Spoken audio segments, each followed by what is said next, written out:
पार्थाय प्रतिबोधिताम् भगवता नारायणेन स्वयं व्यासेन ग्रथिताम् पुराणमुनिना मध्ये महाभारतम्।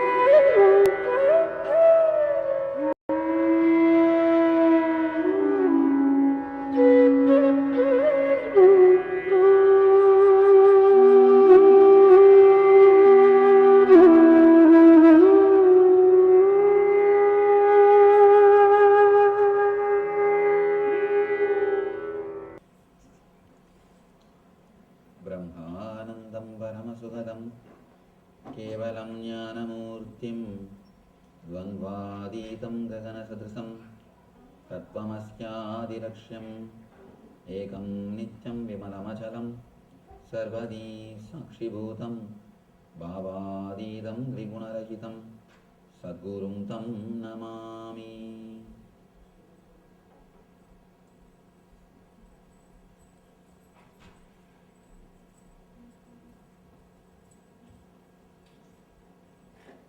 पार्थाय प्रतिबोधिताम्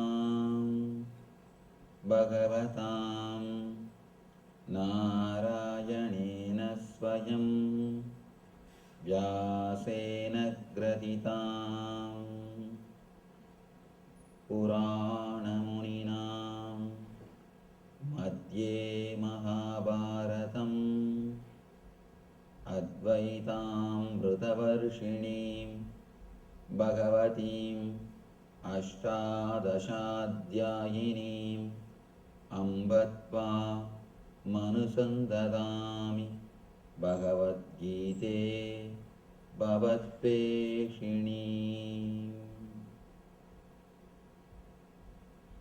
वसुदेवसुतं देवं कंसचाणूरमर्दनम्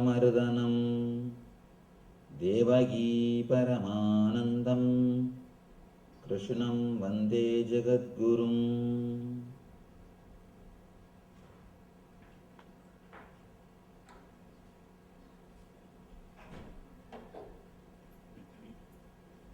I welcome you all with my love and respect.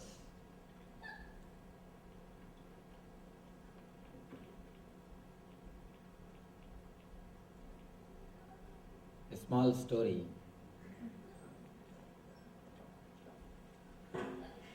End of the year in a school, teacher is receiving different gifts from students. First, the gift from a child who is daughter of sweet shop owner, nicely packed. She just takes the pack, shakes near the head and says, "Is it sweet?" Child says, "Yes." Next, gift from a child who is daughter of clothes shop owner, nicely packed. She just takes the gift, shakes near the head, says, "I think a piece of cloth." Child says, "Yes." Third, gift from a local liquor shop owner's daughter. She just takes the pack, shakes it near the head. Suddenly she sees something is leaking. She just takes a little bit and puts in the mouth, says, "Beer?" Child says, "No." Takes little more and tastes it and asks, "Wine?" "No." Then she says, "All right, I am giving it up. Please tell me. You tell what it is." Child says, puppy dog.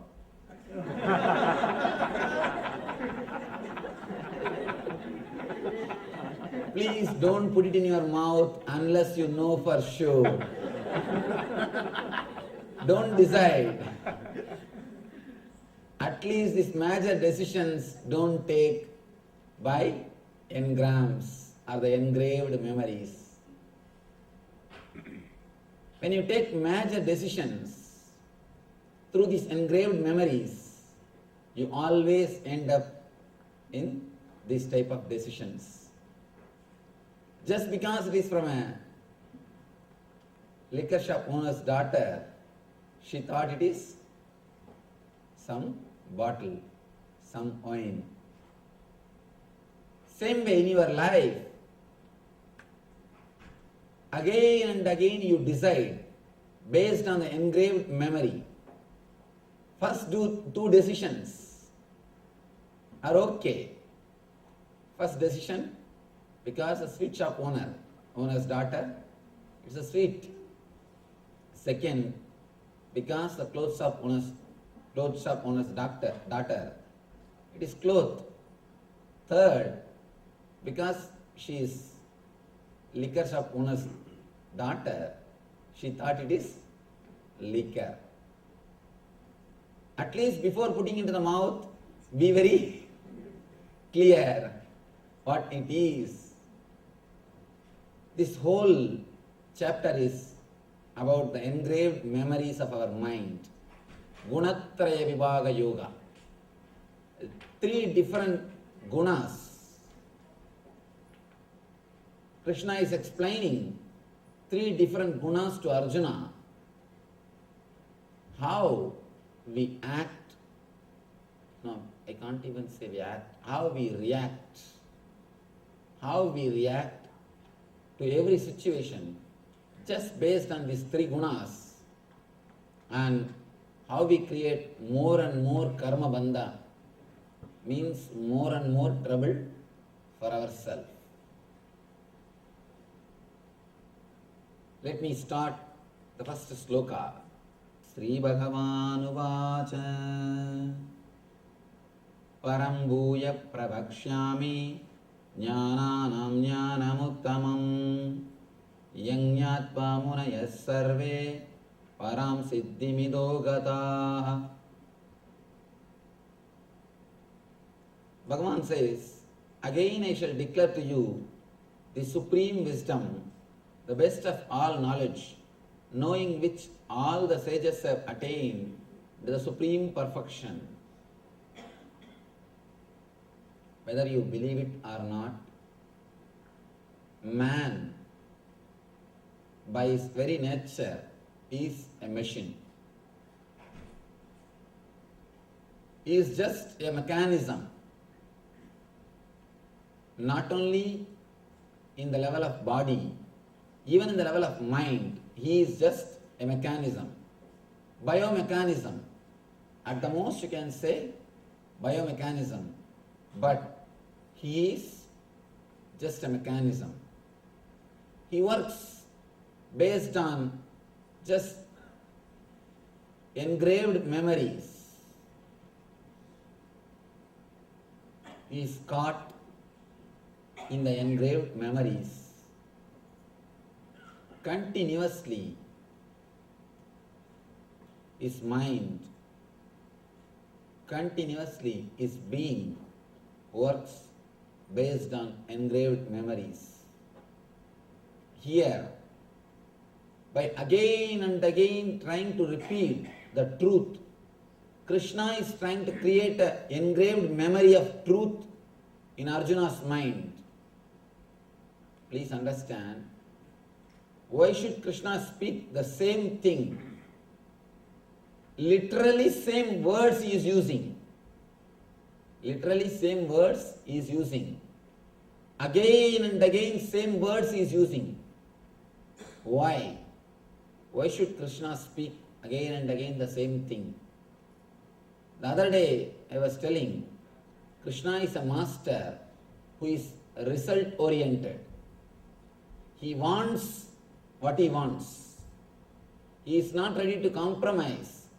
He is not just ready to satisfy himself by saying, no, I said whatever I want to say.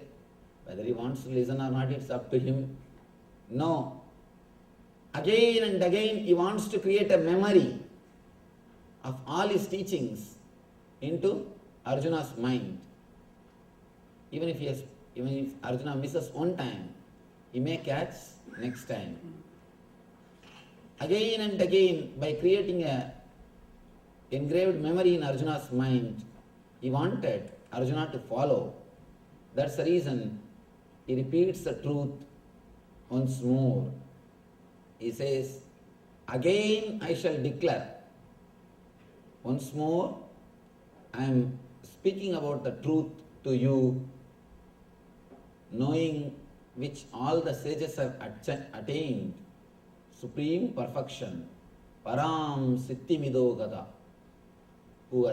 knowing which the sages have attained perfection. Idam jnana ubhashritya mama sadharmyamagatam sarge vinobhajayante pralayena vyadanti cha.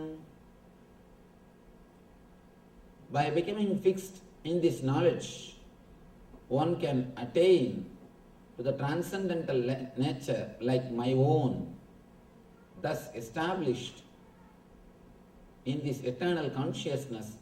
One is not born at the time of creation or disturbed at the time of dissolution. First time he says, you will reach the state in which I am staying. All these days he was telling, worship me, surrender unto me. Now he says, you will achieve the same state in which I am staying. And one can attain to the transcendental nature like my own. Itam jnanam upashritya mama sadharmya magata. The state in which I am staying, you can achieve that.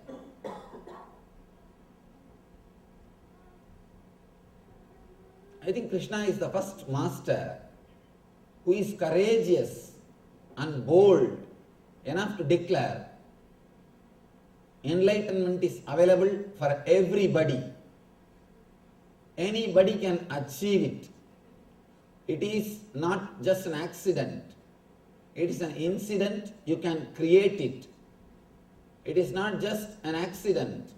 See, till Sri Krishna, all the Upanishads or Brahma Sutra, they all speak as if enlightenment is an accident.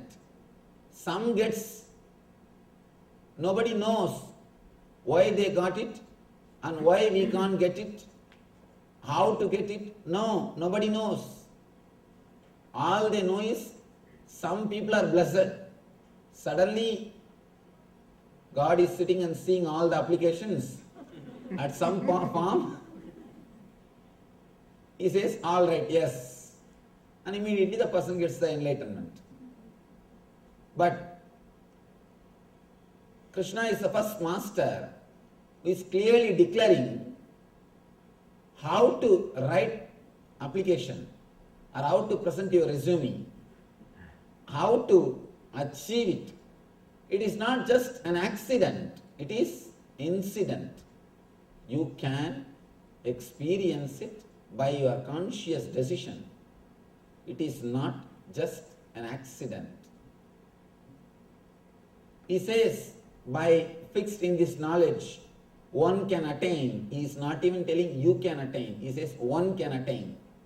Anybody, after the Vishwarupa Darshana, whatever is shared between Arjuna and Krishna, whatever goes on between Arjuna and Krishna is for the whole world. Because what Arjuna has to achieve has been achieved. After that there is nothing to tell. This whole thing from 12th chapter, in 11th chapter, he experiences the Vishwarupa Darshana. From 12th chapter, All these teachings are for whole world. It is recorded for the sake of whole world.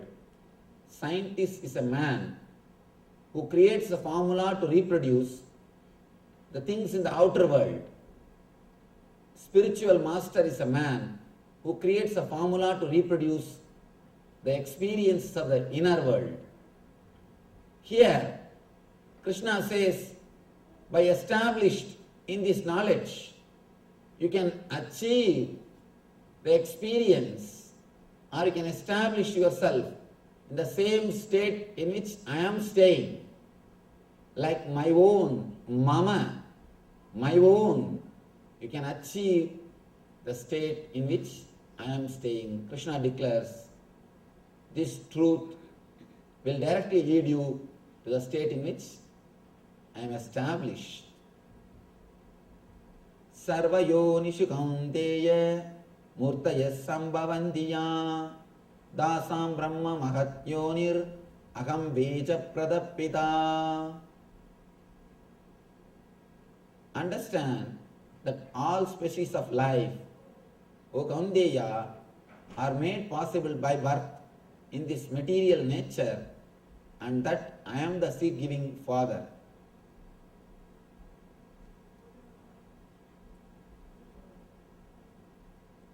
Here Krishna is trying to answer a philosophical question. I think honestly which can never be answered. Here, whomsoever tried to answer this philosophical question created one philosophy. Whoever tried to answer this question created a philosophy. Krishna is trying to answer this question. The question is how the whole universe is created.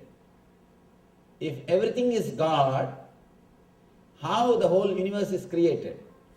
How we are all born? Somebody asked me the other day. I think that question is out of frustration. Why we are given birth? First thing. Why should we take birth at all?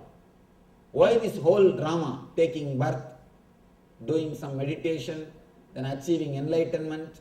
Why this whole drama? For whose sake all this drama? If we have to end up all our karmas by working them out, why did we create karma first of all? What is the reason for the whole thing? Why the cycle again and again goes? Here, Krishna is trying to answer, please understand, but this answer is not ultimate truth. Here, he is just saying, please wait till the teachings are over. Usually, when you don't receive answer for your philosophical question, you will not enter into meditation. You will be stuck with that question. Again and again you will be thinking of that question. Again and again you will come back to that same question. Here, Arjuna is trying to again and again come back to that same question and get stuck. Krishna, for the sake of meditation, just for the sake of giving understanding to him, he gives answer. See, it's like the other day I was telling the same example. There is a formula. X plus 2 is 4. In the beginning, the teacher will assume, let us assume x is equal to 2. Replace 2 in the place of x. Then 2 plus 2 is 4. Solution is, the formula is solved. The problem is solved. Then he says, because the problem is solved, now let us understand x is equal to 2. But till he comes to the conclusion, he has to assume the x is equal to 2. The moment he assumes x is equal to 2, if you start arguing, why should it be 2? Why not 3? Why don't you assume it as a 4? We can't solve the problem. Once you solve the problem, you know x is 2. You will understand logically. But before solving, when you start, you need to assume x is equal to 2. Some assumption has to be made so that you can proceed to solve the problem.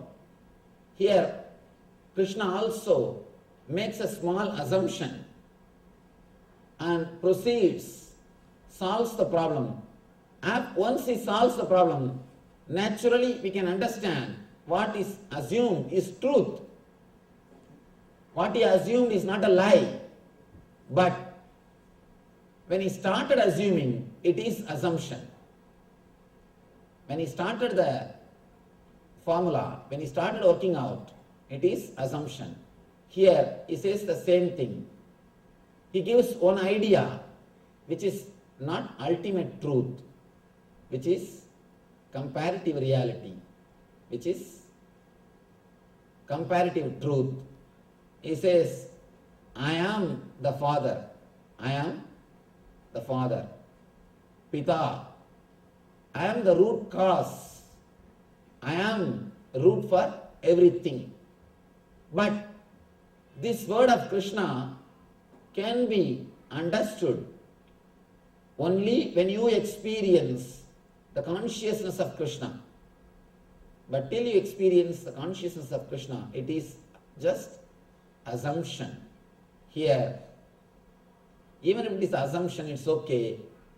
Proceed with this assumption into the next chapters, into the next slokas. Suddenly, when you see the result, you will understand whatever you assume is truth. Once the problem is solved, all the assumptions which you made is understood. All the other assumptions are, you understand them as a truth. Here, Krishna makes this assumption so that you will understand the truth. Sattvam rajas tama iti guna prakriti sambhava nibatnandi mahabaho dehe dehi namavyayam. Material nature consists of three modes: goodness, passion, and ignorance. Once more I want to tell you, the translation is not complete because we don't have the word for sattva, rajas, tamas. These three words you can't translate. When the eternal living entity comes in contact with nature, O mighty armed Arjuna, he becomes conditioned by these modes.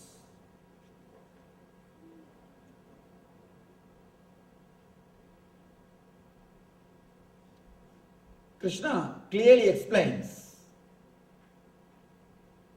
Here he starts the whole teaching. He explains clearly how we are caught in three different mental setups. How we work through three different engraved memories. One is sattva, another one is rajas, third one is tamas. But here the translation says goodness is the word for sattva, passion is the word for rajas, ignorance is the word for tamas. No, exactly they are not equivalent words. Let me explain the concept. Understand, there is no equivalent word for it. We can't give any equivalent word. Sattva means the engrams which leads you to bliss. The engraved memories which leads you to joy. The memories which leads you to ecstasy. Rajas means the memories which leads you to restlessness. The engraved memories which leads you to sort of excitement which leads you to work intensely and which makes you active. Third, tamas.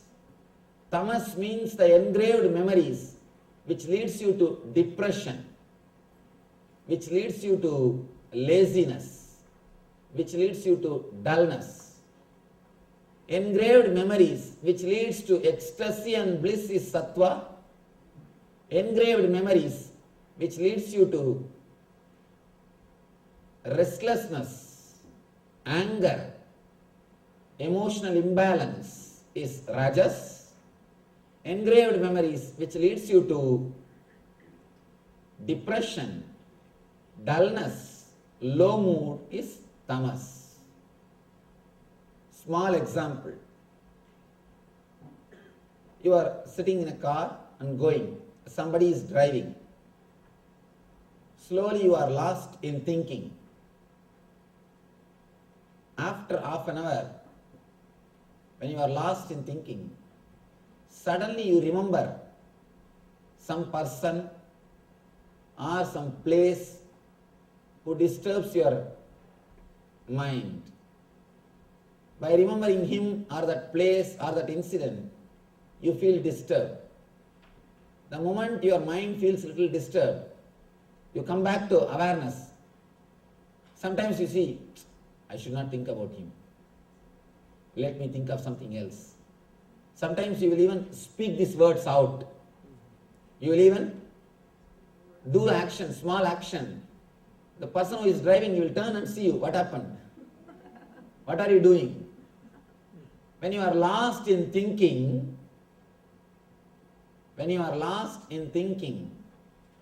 some memories comes up which makes you feel depressed or dull, disturbed, and suddenly you come back to awareness and you say, what am I thinking? And sometimes you even loudly say this, I should not think this. Hey Devuda, you say, oh God, what am I thinking? What am I thinking? I should think of something else. All right, let me think of something else. Your hands move. Suddenly you express some words which is not directly related to the outer incident. And the person who is driving asks what you are thinking, what you have remembered. Suddenly you are mumbling some words. Suddenly you are talking something. So be very clear. The engram which automatically comes up, the engraved memory which automatically comes up. In Sanskrit we have a beautiful word, samskara, which automatically comes up and which leads you to depression or negative mood. This is called tamas. Sometime, suddenly some thought comes up in your mind. You think, I will not leave that fellow. I'll see that he learns a lesson. I will not leave him. You are sitting and thinking of something. Suddenly your hand moves. I will not leave that fellow. I'll take him to task. I'll see that he learns a lesson. These engrams which makes you to do these things, which makes you active, anger, violent, these engrams are called rajas. And very rarely you get sattvic engrams. Because of that, I can't give any example. Sattvic engram is the engram which you don't get usually. You can think this way. Sattvic engram is a thing which we usually don't get. Usually, we are caught between rajas and tamas. Sattvic engram is engram which suddenly gives you the memory of a deep bliss or joy which you experienced. For example, if you are here every day, The moment it becomes 4:30, this engram comes up. Oh, yesterday it was such a wonderful discourse. So beautiful. Such a nice meditation. I think today also I should go. If you are pulled, if you are made to do something good, which leads to bliss, which leads to ecstasy, which leads to peace of mind, then it is called Sattvic engram, Sattva. It is called engraved memories of Sattva. For example, you go to Himalayas. For a few days, you experience such wonderful joy and peace. Suddenly, when you see some pictures of some hill, mountain, or when you see some movies in the TV about mountain, this Himalayas memory, it comes up. It comes up and you start thinking, I think I should go and spend 1 or 2 more months in Himalayas.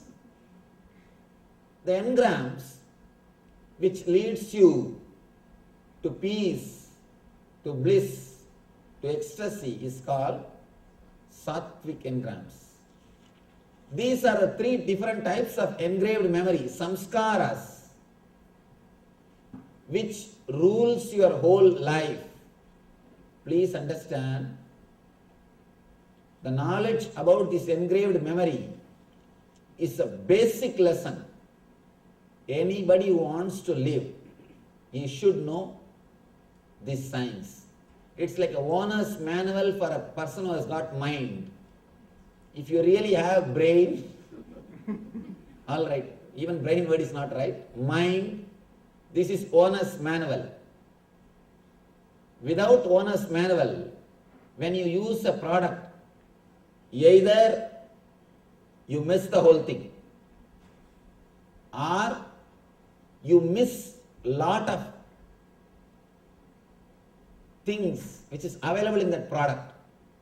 There are so many things which you can do with computer. There are hundreds of things which you can do with a calculator, which you don't know. You use that calculator just for basic few purposes. Plus, minus, only for few purposes you use. And you don't use the calculator for so many different things for which it can be used. Same way, when you don't know this owner's manual for mind, Gunatraya Vibhaga Yoga, that's what Krishna calls understanding about the 3 different set of engraved memories, samskaras. When you don't understand about these 3, you miss the whole thing. Many times you miss the whole thing. Or you miss so many different things which can be done with that product. So many different things which can be done with that product. You can do so much with your mind. You don't do. Either you miss or miss when you don't know, when you don't have the owner's manual. Here this is owner's manual for mind. We may ask, why should we know about the samskaras? Really, what is the use? What way are they going to help us? First thing, samskaras are not dead memories. Again, we don't have an equivalent word for samskara in English. If you have to enjoy Shakespeare, you have to go to the original language. His language, not even today's English. You have to go to his language. Same way, if you have to understand the great truths, you must know at least a little bit of Sanskrit. Whenever I tell people, learn little bit of Sanskrit, they think I am trying to spread Sanskrit language. I tell you, no. For spirituality, a little Sanskrit knowledge will really help you, because so many technical terms you can directly understand. Directly understand. The word samskara, let me give you the exact meaning or the idea expressed by that word samskara. Samskara is not engraved memory. The engraved memory which is alive and active, which has got power to pull you down and make you move, which will make you travel in that same path again and again, is called samskara. Usually the word memory is understood as a dead record. But samskara is not just dead record. Please be very clear. It is not just dead memory. It is not just like a computer memory where all the pictures and Word documents are stored. No. It has got power to pull you again automatically and to make you walk in the same path. It has got so much of power, automatically attracts you. It calls you and makes you travel in the same path. By you walking in that same path, the engraving gets little more deepened. The memory goes little more deep. It is a living memory. It is not dead memory. The more you travel on that memory, the more you live with that memory, more it becomes part of your being. It travels to your deeper level consciousness. Here, today, Krishna is trying to explain step by step how you are caught in these three levels of memories and how you are again and again pulled and pushed by these three memories. It's almost like having three wives. Really. If you have one woman in your life, enlightenment is luxury. If you have two women in your life, enlightenment is option. If you have three women in your life, enlightenment is compulsory. You cannot live without enlightenment. You cannot live without enlightenment. The other day somebody asked me, how can Krishna have so many girlfriends? I tell you, that is the solid proof he is enlightened. With so many girlfriends he survived. That's the solid proof he is enlightened, no doubt. That is the solid proof he is God. Only God can manage. Here, he gives you a clear understanding how to live with all these three, some engraved memories. And one more important thing you should understand, because these memories are living energies, they are not just dead, they are living energies.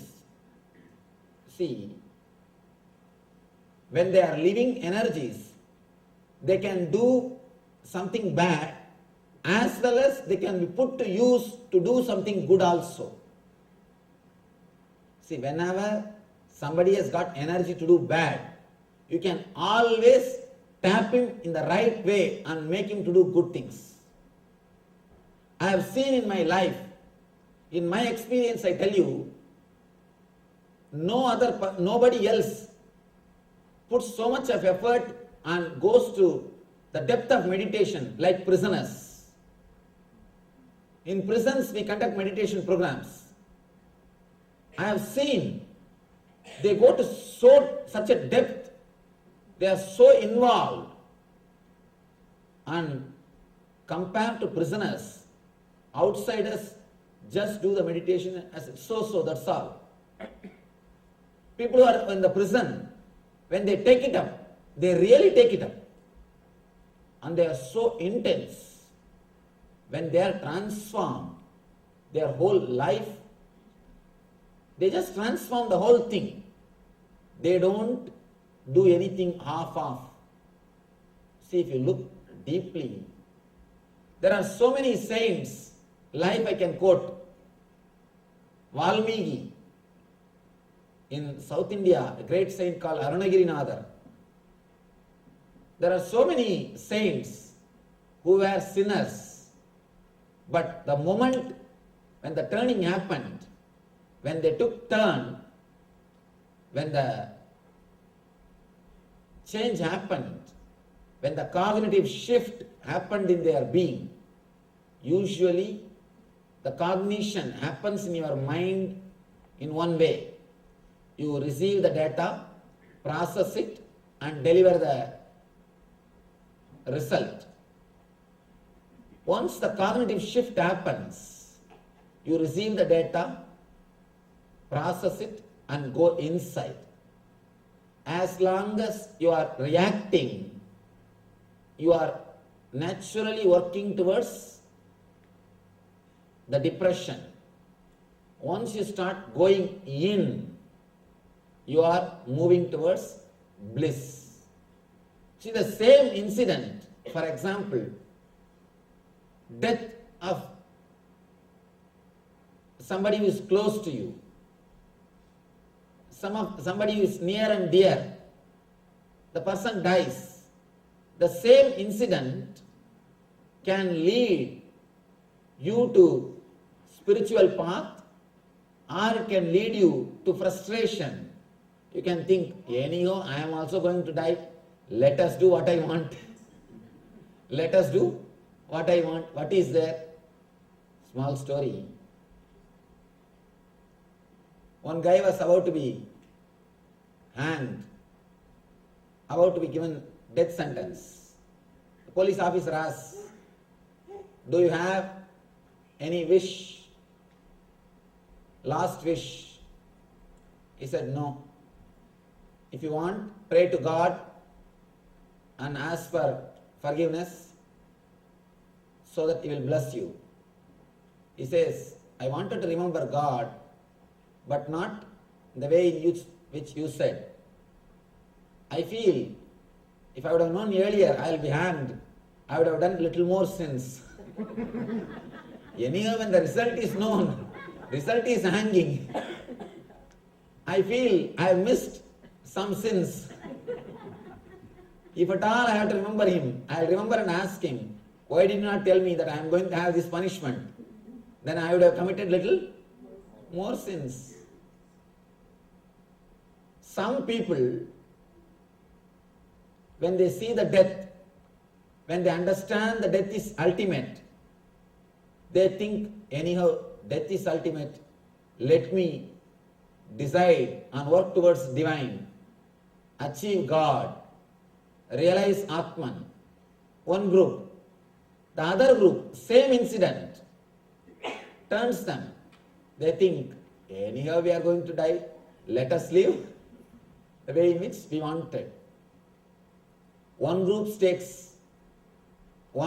group of people, they take the path of meditation.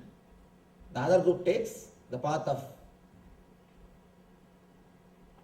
the outer world.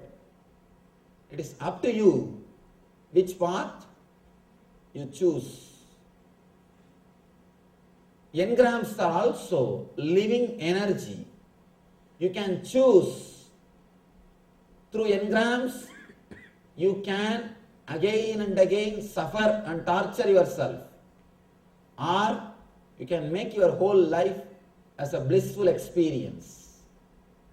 If you know the signs, how they happen in your being, how you can transform your being, you can take the help of these engraved memories to achieve the eternal consciousness, eternal bliss in your being. In your being. How these engrams, engraved memories, disturb your mind, and how you can transform your very being. He starts explaining. Tatra sattvam nirmalatvat prakasakamanāmayam sugasangena batnādi jnana sangena chanaka. Before entering into this sloka, I will try to present a small diagram through which we can understand how the engrams can affect your decision and how to come out of it. A small diagram I will try to present so that you will be able to understand the engram, the engraved memory deeply, clearly.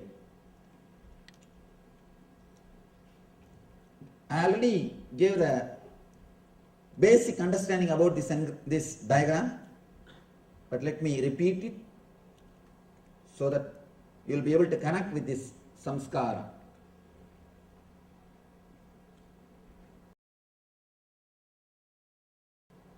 Please understand how we receive any information, data from the outer world, and how we process them and how we take decisions. We come to conclusions. First thing, you see something through the eye, and here I have taken the example of eye. You can replace it anything, ears or nose or taste or the touch, any one sense. Among these 5 jnanendriyas, any one sense can be replaced here. There are 5 jnanendriyas and 5 karmendriyas. Among the 5 jnanendriyas, any one sense can be placed here. I have taken here eye as an example. Through the eye you see a scene. I am taking the example of this very scene. Me. First, this whole scene, like a picture, it is taken by your eye and it goes to chakshu. Understand? You don't see with the eye, you see through the eye. There is an energy which is inside the eye which sees. There is an energy inside the ears which hears. Ears by themselves can't hear. That is why when you are sitting and reading some book, even if alarm clock goes, you will not be able to hear. If somebody presses the calling bell, you will not be able to hear. You will not be able to hear that sound. And if husband or wife walks in, you will not know if you are sitting and reading. Of course, if it is late night, all wives will know when the husband is coming, sneaking inside the house. Small story. This guy wants to go to police station. This guy goes to police station to see a thief who came into his house last night and took all the money. The police officer says, no, you can meet him only in the court. In the court you can say whatever you want to say. Here you can't talk to him.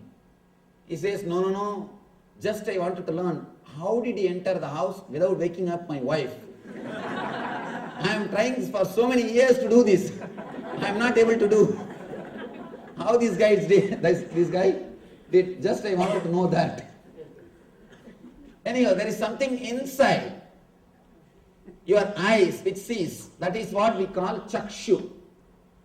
See, the whole scene is converted into a file with which you can do the process like a digital signal processor in computer. The software language, the chakshu is almost like a digital signal processor. If you have to work on anything, whether it is a sound or a light or a photograph, first it has to be converted into a digital file. So in computer, first thing, whether it is a photograph or it is an audio file, it will be converted into digital file. Same way, in your system, whatever you see or hear, the whole thing will be converted. Whole thing will be converted into a biosignal file. Just like a digital file, it will be converted. The conversion happens in this Chakshu area only. Then the file starts moving step by step. File goes to Chitta. Please understand, if you understand this one thing, the whole life can be transformed. You know where you are where you are reacting, how we are reacting, and how we make big decisions with our assumptions and suffer. Just like if you remember the first story, without thinking, just by imagining, maybe it must be some liquor, and you just put the finger in your mouth. How we do that mistakes, we can understand if you understand this one diagram. The file goes to Chitta. Chitta means memory. The place where all the past memories are collected. Of course, all these places are related to memories only. This is the one part where the work of excluding happens. When the file reaches this place, the excluding process starts here. Na iti. This is not, this is not. Neti happens in this area. Your Chitta starts seeing this file. I am taking the example of this scene which you are seeing now. First you are seeing me. The whole scene is photographed and goes here. It becomes a biosignal file. The file is taken to Chitta. Chitta says, this is not a tree. This is not an animal. This is not a plant. This is not this. This is not that. That excluding process happens in this area. Then the file goes to the mind. Mind tries to identify. This is a human being. He is wearing saffron robe. He is standing in the stage. The identification process, iti. This is it. That process happens in the mind. Here neti, here iti. This is not happens in Chitta. This is it. Identification happens in Manas. Then the whole file goes to Buddhi. Buddhi is the place where the whole trouble starts. And here the analysis starts. What way I am related to this file? What way I am related to this scene? What way I should respond to this scene? According to the Buddhi, if your past memories with me, if they are good, immediately you refer. What happened with yesterday lecture? What happened with earlier when I met this type of situations? You see, if your Buddhi refers with the past memory, and it will decide if the past experiences with me, if it was pleasant, then you decide, let me stay and listen. If the past experiences are not pleasant, if you felt boring, then you say, this is not the place for me, let me go. If you take like a straight decision, then it's okay.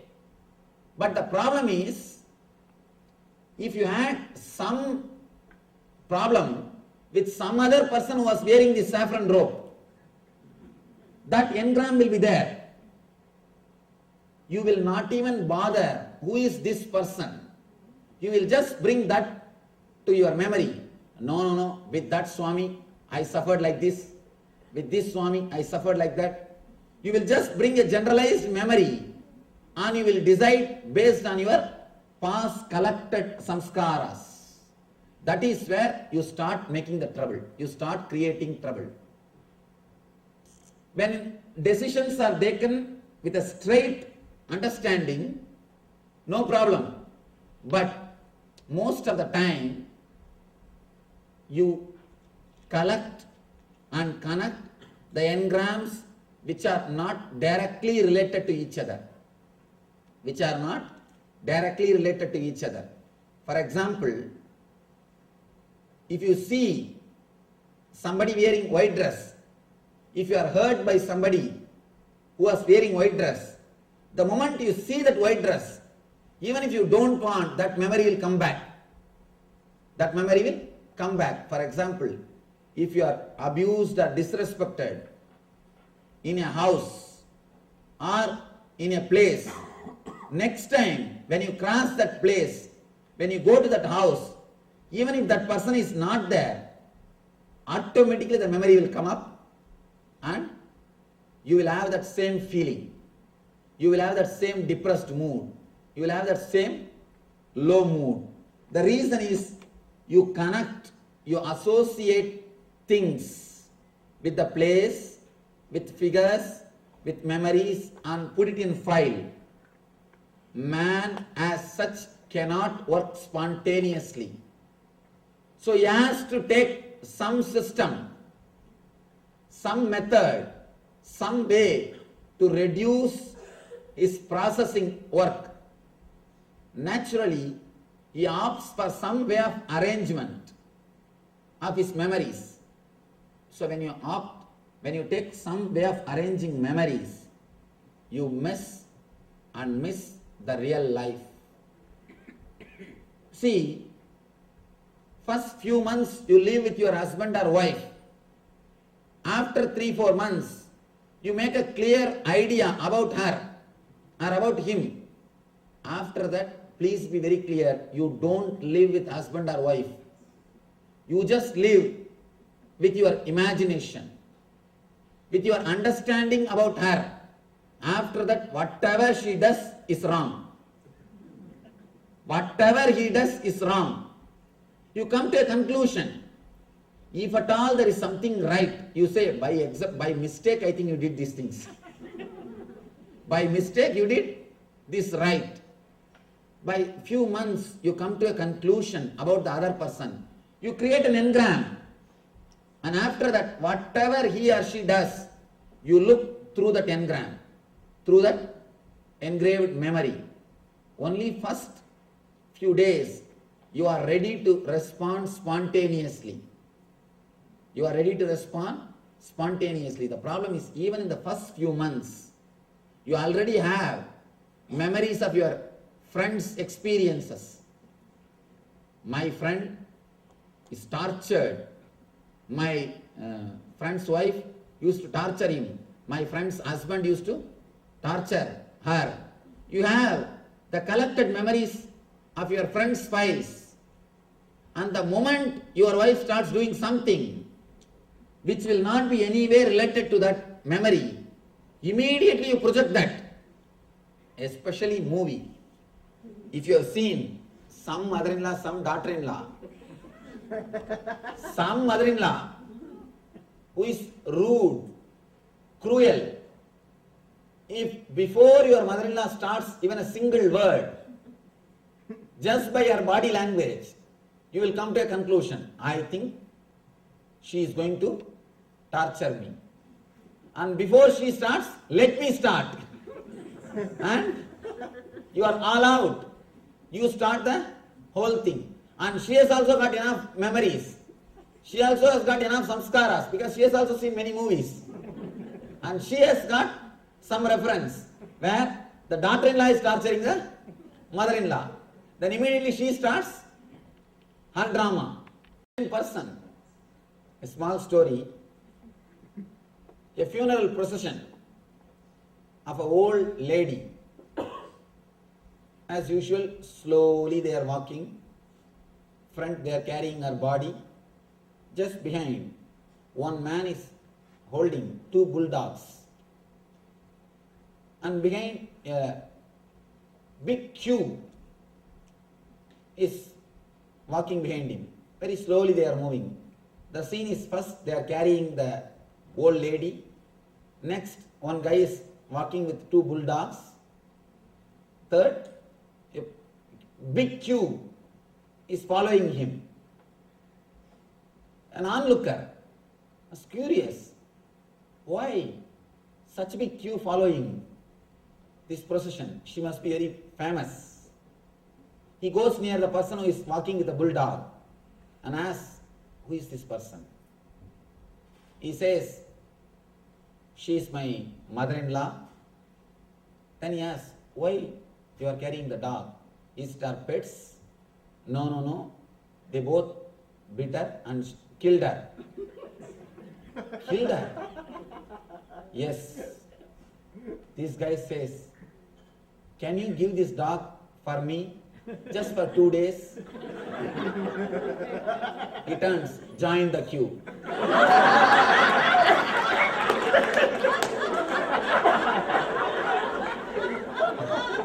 Join the queue. Our engraved memories. When you have collected memories, you never react spontaneously, you never act. All your decisions are clearly predestined. Please understand, again and again people ask me, Swamiji, our life, is it predestined or free will? Please understand, the more engrams you have, more your life is predestined. Because you will go only in the same route. The less engrams you have, your mind is, your life is, you will have more freedom. The number of samskaras will decide whether you will have free will or your life will be destined. For example, the file travels to ego and ego gives the decision and you execute it. If there are more engrams, when the file travels every table, each engram is a table.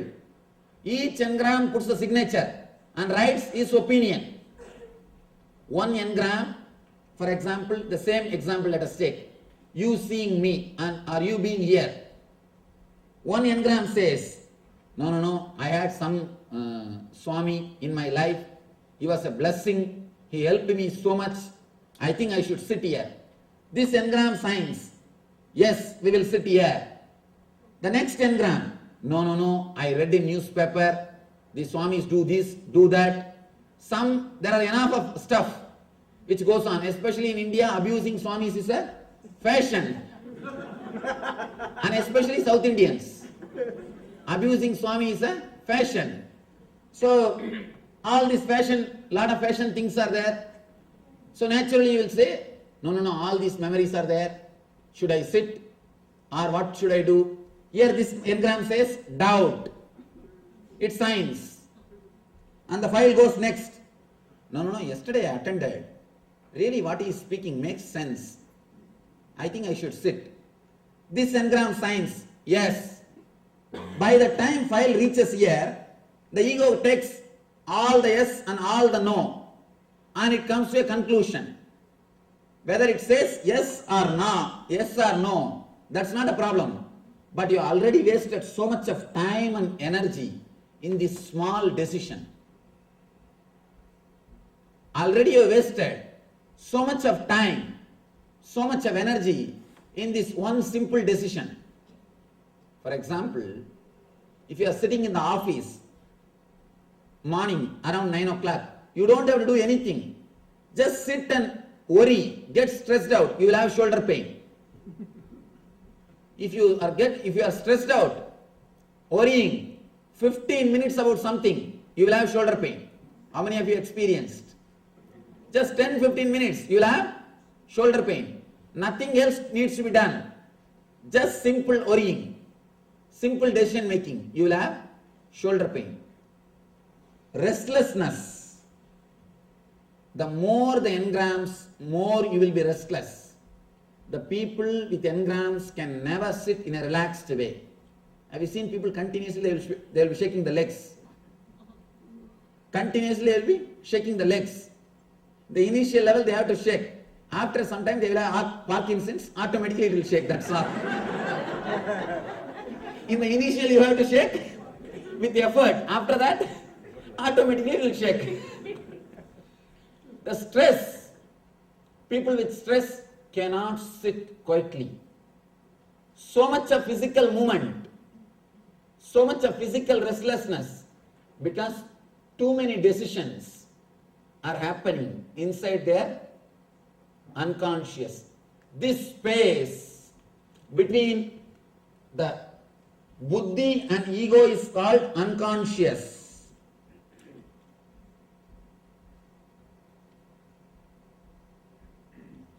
This space is called unconscious. Because you will not know what is happening in this space. You will not know how many tables are here. This is like a government office, Indian government office. If 300 tables are there, the file has to move all the 300 tables.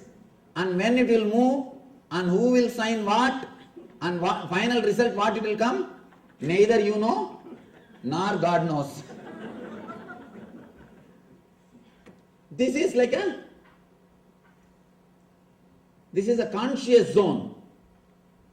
This is like a honest office. I don't know what example to give. I don't think any examples are available. This is a clean, pure process, straightforward process.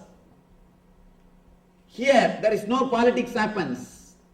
A straightforward process. Here, all the politics starts. For example, according to the data collected and processed in this level, you know smoking is injurious to health. According to the simple, straightforward data, you know smoking is injurious to health. But when time comes, suddenly you decide, let me smoke. How the file takes a quantum leap. How the decision is totally changed. When the file travels in this area, here there are engrams which says, no, last time when I smoked, I really felt good. I felt relieved from all the stress. Actually, if you want to get rid of any stress, instead of smoking, have a tight shoe. Because the tight shoe, when you have a tight shoe, all other worries will be forgotten. You will forget all other worries. Smoking and having tight shoes is one and the same. By smoking, you are trying to forget. By creating bigger problem, you try to forget the smaller problems. The same logic with the tight shoes also. Have tight shoes. Automatically, you will forget all the smaller worries. All the smaller problems. Here, all the past memories. I smoked, I felt relieved. I had all my stress, all the stress disappeared. All these things happens in this area. Because of that only, suddenly you decide which you never wanted to decide. Suddenly you shout, and after 10 minutes you start repenting. Why did I shout? I always wanted to control myself. I always wanted to keep a smiling face. Or at least I always wanted people to tell that I am having a smiling face. Either I want to keep, or I wanted people to recognize me as a smiling person. Why did I shout? You repent. You decide. Suddenly, you react suddenly because of these engrams. There are so many decisions which you take out of these engraved memories and repent, suffer later on. How these engraved memories disturb, torture or twist your decisions, we will see in the next slokas. Krishna says how they straightaway affect your being, how you miss the reality, what is happening because of these engraved memories. Tatra sattvam nirmalatvat prakasakamanāmayam sugha sangena bhatnādi jnana sangena chanaka. The three slokas, he gives a clear explanation about the three gunas. Rajo ragatmakam viddhi trishna sangas samudbhavam tanni bhatnādi kaundeya karma sangena dehinam. Tamastvana jnanajam viddhi mohanam sarvadehinam pramadalasya nidrabhi stannibatnadi bharata. In this three sloka, Bhagavan speaks about sattva samskaras, which leads you to bliss and peace, and rajoguna samskaras, which leads you to restlessness and violence, tamoguna samskaras, which leads you to depression and dullness. He speaks clearly in these three